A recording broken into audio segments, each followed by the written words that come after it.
कार्तिक सन्नान की कथा। एक बुढ़िया माई थी जो चतुर्मासा में पुष्कर स्नान किया करती थी।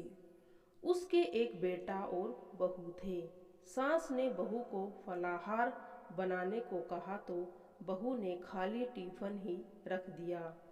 बेटा माँ को पहुँचाने के लिए पुष्कर गया। रास्ते में माँ से बोला, माँ फलाहार कर लो। जहाँ पानी मिलेगा वहीं फलाहार करने बैठ गई तो भगवान की कृपा से खाली टिफिन फलों से भर गया। माँ ने फलाहार कर लिया। पुष्कर माँ में रहने लगी और एक झोपड़ी बनाकर बेटा घर वापस आ गया।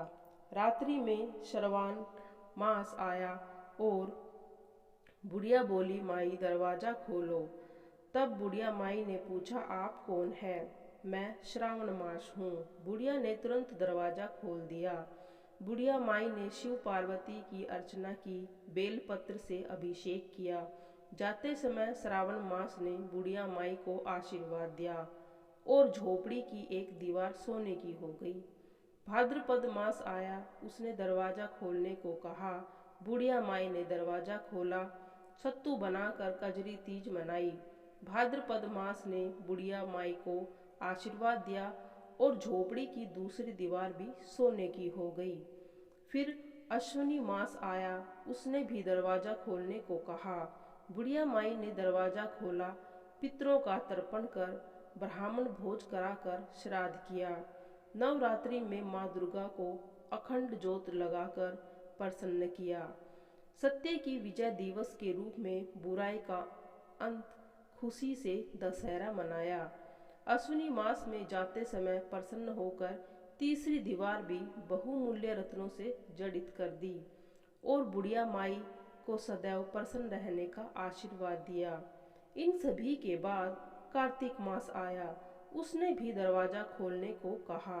बुढ़िया माई ने दरवाज़ा खोला, अति मन प्रसन्न मन से कार्तिक स्नान किया।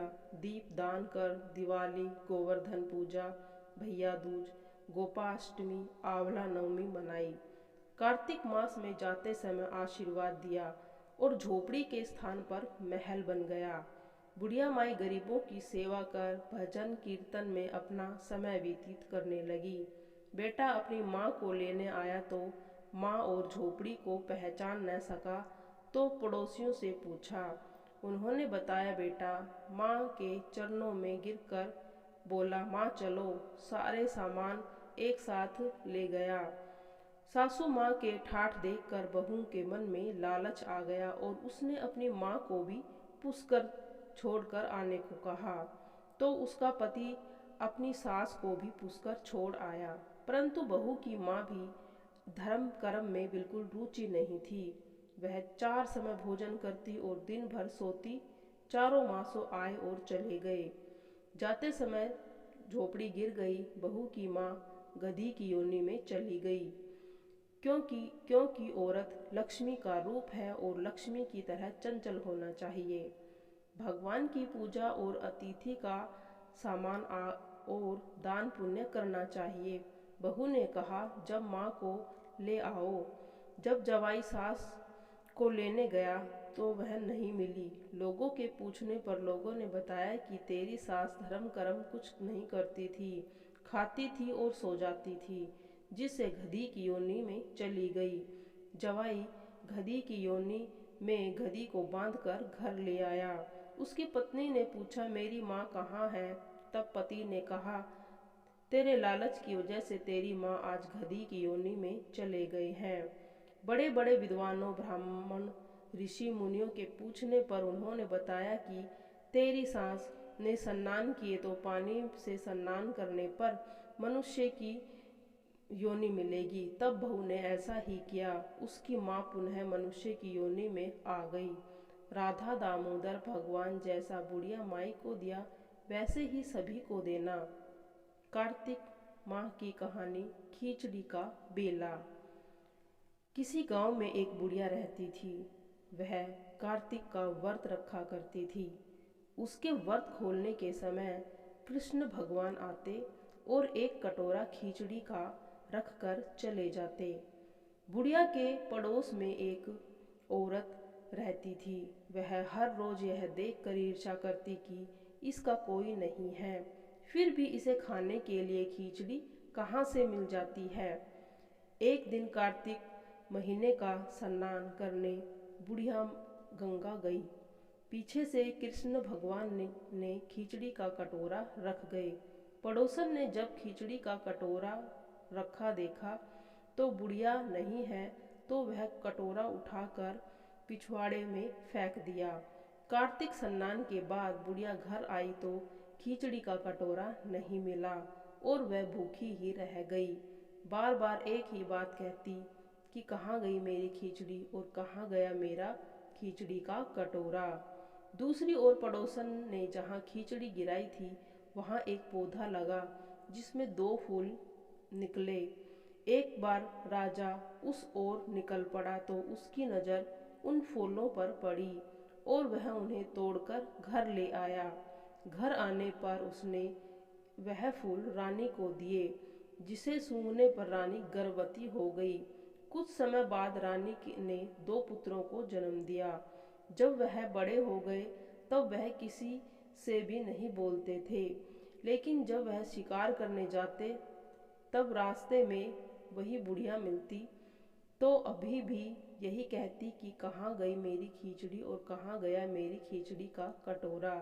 बुढ़िया की बात सुनकर वह दोनों कहते, हम है तेरी खिचड़ी, हम है तेरा बेला।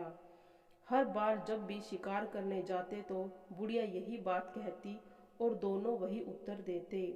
एक बार राजा के कानों में यह बात पड़ गई। उसे आश्चर्य हुआ कि दोनों लड़के किसी से नहीं बोलते, तब यह बुढ़िया से कैसे बात करते हैं। राजा ने बुढ़िया को राजमहल में बुलाया और कहा कि हमें तो किसी ने ये दोनों बोलते ही नहीं हैं, तुमसे यह कैसे बोलते हैं। बुढ़िया ने कहा कि महाराज, मुझे नहीं पता ये मुझसे कैसे बोल लेते हैं। मैं तो कार्तिक का व्रत करती थी और कृष्ण भगवान मुझे खिचड़ी का बेला भर कर दे जाते थे। एक दिन मैं स्नान करके वापस आई तो वह खिचड़ी नहीं थी और मैं कहने लगी कि वे कहाँ चले गए। तुम्हारी खिचड़ी किसी ने फेंक दी थी और उसके 2 फूल बन गए थे। वह फूल राजा तोड़कर ले गया और रानी ने सूंघा तो हम 2 लड़कों का जन्म हुआ। हमें भगवान श्री कृष्ण की आज्ञा से मिला। जय हो। आज सुनते हैं गौ सेवा एक ब्रह्म ज्ञान की कथा।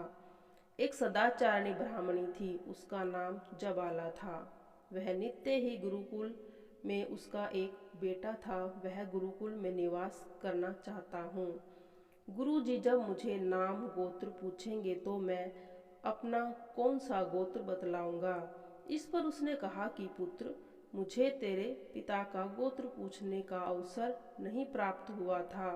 मैं अतिथियों की सेवा में लगी रहती थी, इसीलिए जब आचार्य तुमसे गोत्र पूछेंगे तो तुम इतना ही कह देना कि मैं जबाला का पुत्र सत्यकाम हूँ।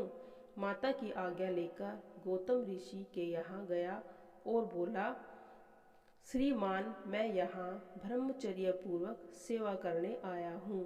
आचार्य ने पूछा, वत्स, तुम्हारा गोत्र क्या है। सत्यकाम ने कहा, भगवान, मेरा गोत्र क्या है इसे मैं नहीं जानता।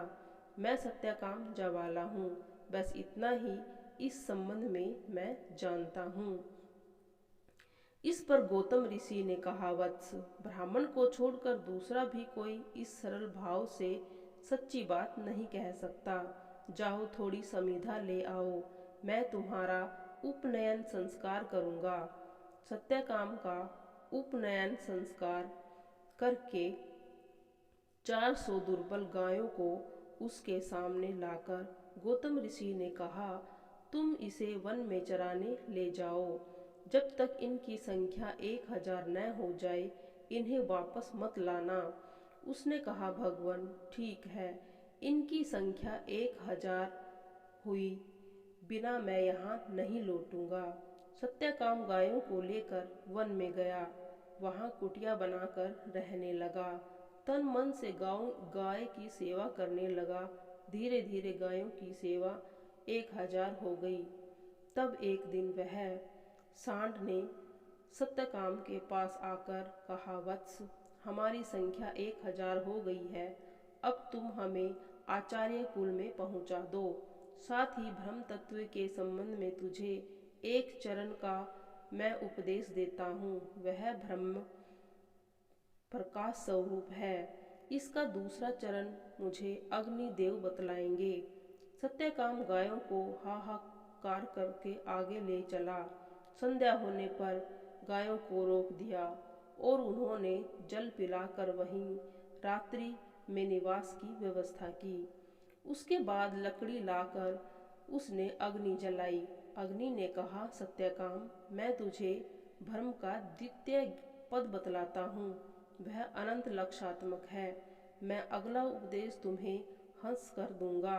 दूसरे दिन सायकाल सत्यकाम पुनः किसी समुद्र जलाशय के किनारे बैठ गया और वहां गायों के रात्रि का निवास की व्यवस्था की। इतने में ही एक हंस ऊपर उड़ता हुआ आया और सत्यकाम के पास बैठकर बोला, सत्यकाम। सत्यकाम ने कहा, भगवान, क्या आज्ञा है? हंस ने कहा, मैं तुझे ब्रह्म के तृतीय पद का उपदेश कह रहा हूँ। वह ज्योतिषमान है। चतुर्थ पद का उपदेश तुझे जल कुक्कुट देगा। दूसरे दिन सायकाल सत्यकाम एक वट वृक्ष के नीचे गायों के रात्रि निवास की व्यवस्था की और अग्नि के पास ही बैठा रहा कि एक जल मुर्ग ने आकर पुकारा, कहा, वत्स, मैं तुझे ब्रह्म के चतुर्थ पद का उपदेश देता हूँ। वह आयतन स्वरूप है। इस प्रकार उन देवताओं ने सच्चिदानंदन लक्षण परमात्मा का ज्ञान दिया और 1,000 गायों को लेकर सत्यकाम आचार्य गौतम के यहाँ पहुँच गया। आचार्य ने उसकी चिंता रहित तेजपूर्ण दिव्य मुख्य कांति को देख कर, वत्स, तुम ब्रह्मज्ञानी के सदृश्य दिखलाई पड़ते हो। सत्यकाम ने कहा, भगवान, मुझे मनुष्यतरो विद्या मिली है। मैंने सुना है कि आपके सदर्श आचार्य के द्वारा प्राप्त हुई विद्या ही श्रेष्ठ होती है। अतः मुझे आप ही पूर्ण रूप से उपदेश दीजिए। आचार्य बड़े प्रसन्न होकर बोले, वत्स, तुमने जो भी शिक्षा ग्रहण की है, गायों की सेवा करते हुए उन्हें चारों के द्वारा जो ज्ञान प्राप्त किया है, वही ब्रह्म तत्व है। दूसरी धरती माता की कथा। एक माँ थी, उसके एक बेटी और एक बेटा था। दोनों भाई बहन छोटे थे। माँ गरीब थी, मजदूरी करके अपना गुजारा चलाती थी। धीरे धीरे बच्चे बड़े होने लगे। बेटी शादी के योग्य हो गई। माँ बूढ़ी हो गई। माँ ने बेटे से कहा कि अब लड़की बड़ी हो गई है, अतः तुम्हारा घर अच्छा सा घर देखकर उसकी शादी करना। ऐसा कहकर माँ तो कुछ दिनों बाद मर गई। भाई गांव गांव घूमा, लेकिन बहन के लिए योग्य वर नहीं मिला। जब वह सब जगह घूमकर थक गया तो बैठे बैठे उसने सोचा, माँ के कहे के अनुसार मेरे जैसे घर और वर नहीं मिला, इसीलिए मैं ही बहन से शादी कर लेता हूँ। ऐसा सोचकर वह चूनरी ले आया और सामान ले आया। बहन ने कहा, भाई, यह सब क्यों लाए हो? भाई बोला, तेरी शादी के लिए। जब यह बात मोहल्ले वाले को पता चली कि भाई अपनी बहन से शादी कर रहा है, तो उन्होंने बहन से कहा, दूसरा नहीं, तुम्हारा भाई ही तुमसे शादी कर रहा है। बहन भाई से बोली, कोई मेहमान आए नहीं, मेरी शादी किससे कर रहे हो? भाई कुछ नहीं बोला तो बहन समझ गई कि मोहल्ले वाले सच कह रहे हैं। उसने एक लोटा लिया, चुनरी ली और चप्पल पहनकर जंगल में जाने के लिए रवाना हुई। गायों के ग्वालों ने पूछा, जंगल की ओर क्यों जा रही हो? वह कुछ नहीं बोली। जंगल में जाकर धरती माँ को पुकारने लगी। बोली कि माँ, तू मेरी लाज रखना, नहीं तो आज अन्याय हो जाएगा। मैं क्या करूँ? मुझे अपनी गोद में ले लो, नहीं तो यहाँ मर जाऊंगी। माँ धरती फटी तो बहन ने एक तरफ लोटा, चुनरी, चप्पल रख दिए और वह धरती में जाने लगी। इतने में दौड़ता हुआ भाई जंगल में आया और रास्ते में वही ग्वाले मिले। उसने उनसे पूछा कि क्या तुमने मेरी बहन को देखा है? वह किस तरफ गई है? ग्वालों ने कहा, तेरी बहन उधर गई है। वह बहन बहन पुकारता हुआ दौड़ता हुआ बहन माँ धरती की गोद में समा गई थी। थोड़े से बाल रह कर दिखाई दिए तो उसने बहन के बाल मुट्ठी में पकड़े और रोने लगा। बहन, तुम सत्य के लिए धरती माँ की गोद में समा गई। मेरी बुद्धि भ्रष्ट हो गई थी। माँ का वचन निभाने के लिए मेरे जैसा कोई वर नहीं मिला, इसीलिए ऐसा विचार आया। पर धरती माँ ने सत्य के लिए बेटी को अपने में समा लिया। जो बाल बाहर थे धो यानी ध्रुवा हो गई। इसीलिए औरतें कहानी सुनती हैं और लोटा, चप्पल, चुनरी एक बर्तन में हरे मूंग, एक लड्डू कुंवारी कन्या को देती हैं, जिसे धरती माता उनको सुखी देने का आशीष देती है। बोलो धरती माता की सदा ही जय हो। अगली कहानी सुनते हैं, ग्रह दोषों से मुक्ति की कहानी। एक गांव में दो भाई बहन रहते थे। एक दिन भाई अपनी बहन से मिलने जा रहा था। रास्ते में एक सांप बैठा था, वहां उसे डसने को तैयार हुआ। भाई हाथ जोड़कर बोला, मुझे मत डसो क्योंकि मैं अपनी माँ का इकलौता बेटा हूँ। सांप ने कहा, मैं तो तुम्हें डसूंगा क्योंकि तुम्हारे ऊपर नवग्रह की दशा चल रही है। भाई ने कहा, मैं अपनी बहन से मिलकर आ जाऊं, उसके बाद मुझे तुम डस लेना। सांप बोला, अगर तुम दूसरे रास्ते से निकल गए तो मैं तुम्हें कैसे डसूंगा। भाई ने कहा, तुम मुझ पर विश्वास कर लो। सांप बोला, मुझे तुम पर विश्वास नहीं है। यह सुनने के बाद वह वहां से चल देता है। जब वह बहन के घर पहुंचा तब बहन नवग्रह की कहानी सुन रही थी। बहन ने भाई को देखकर कहा, आओ भाई, पहले कहानी सुन लो, फिर बातें करेंगे। भाई कहानी सुनने बैठा। बहन कहानी शुरू की। जीव जानवर की, हाथी की, घोड़े की, घर की, भाई बहन की, जवाई की, देवरानी जिठानी की, सास ससुर की, संग की, सहेलियों की, सबके नवग्रह शांत हो जाओ। ग्रह चले 8 पग, बंदा चले 4 पग, सांप बिच्छू सब आग में जल जाएं। कहानी कहकर बहन खड़ी हो गई। बहन ने भाई की सुध ली और कहा कि तुम इस थैले में क्या लाए हो। भाई बोला, मैं इस थैले में तुम्हारे लिए कुछ लेकर आया हूँ।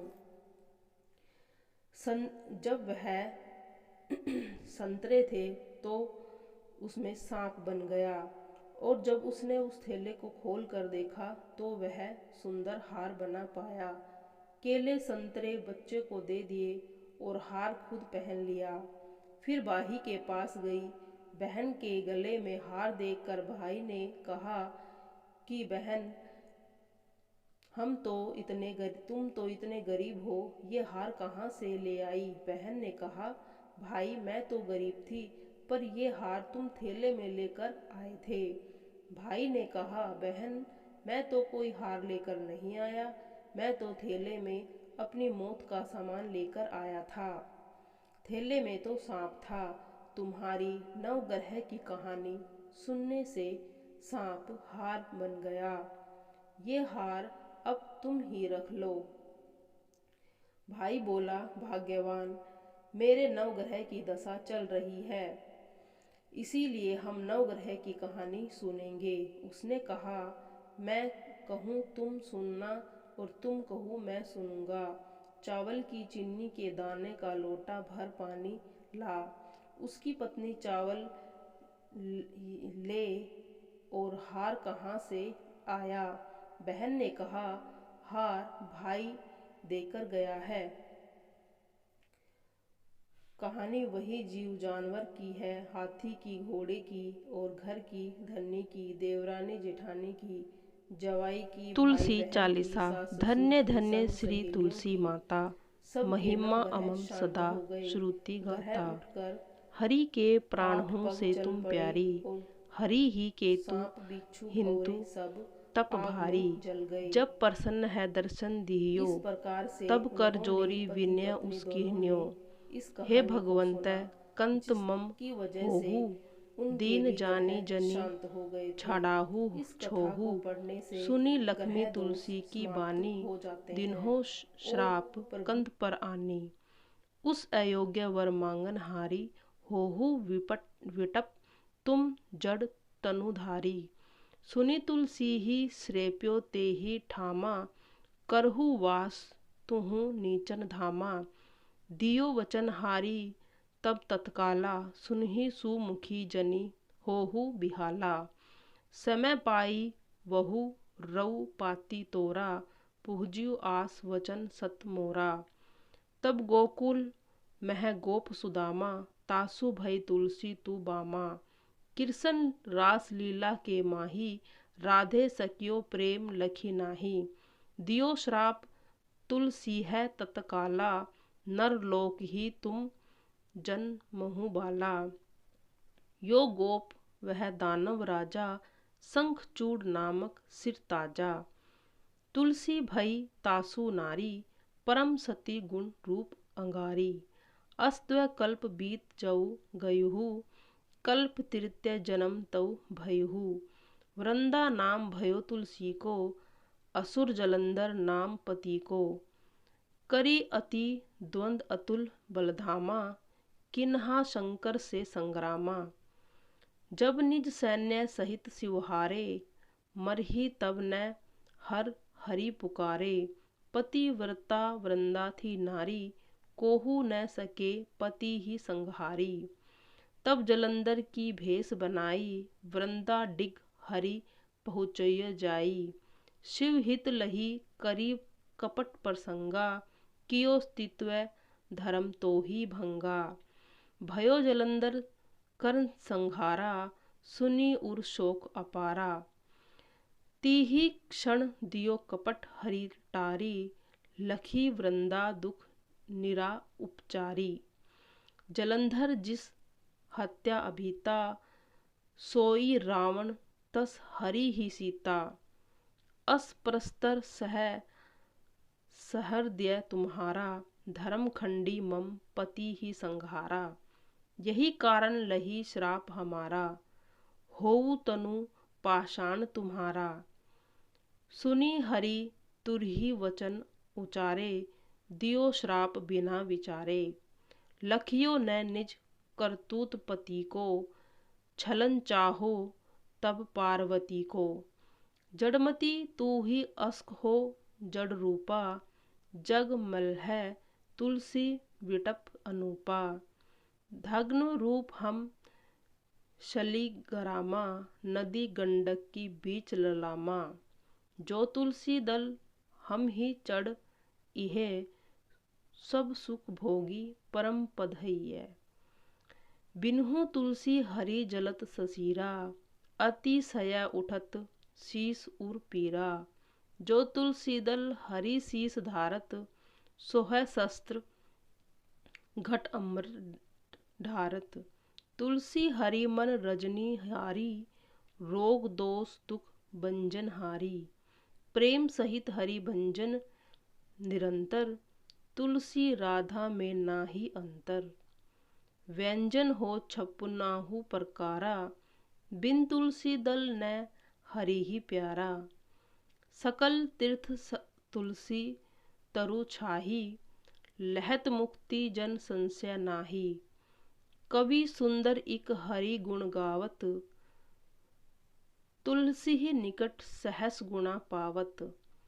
बसत निकट दुर्वासा धामा, जो प्रयास ते पूर्व ललामा। पाठ करी ही जो नित नर नारी, हो ही सुख भाष ही त्रिपुरारी। जय तुलसी माँ तेरी सदा ही जय हो।